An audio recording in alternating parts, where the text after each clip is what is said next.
आज आपण दर्शन करणार आहोत सोमेश्वर महादेव देवस्थान सर्राप बाजार कोपरगाव। या मंदिराचा इतिहासही खूप दांडगा आहे। श्रीमंत महामहिम पवार सरकार संस्थान देवास ज्युनियर यांच्या ट्रस्टच्या अंतर्गत हे मंदिर आहे। आपण इथं बघतायत बघा, या ठिकाणी श्रीमंत सरदार पानिपत वीरगती योद्धा श्रीमंत यशवंतराव आनंदराव पवार महाराज, श्रीमंत पेशवा ज्यांनी आटकेपार झेंडे लावले असे आटकेपार योद्धा श्रीमंत रघुनाथराव बाजीराव पेशवा राघोबा दादा ज्यांना आपण म्हणतो, श्रीमंत सदाशिवराव पवार पवार सरकार, श्री यशवंतराव सदाशिवराव पवार भाऊसाहेब हे सर्व संस्थानिक आहेत।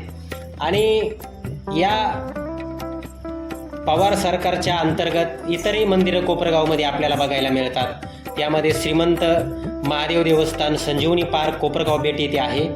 गंगेश्वर महादेव देवस्थान आसरे गोदावरी तीरी जेऊर कुंभारी येथे आहे।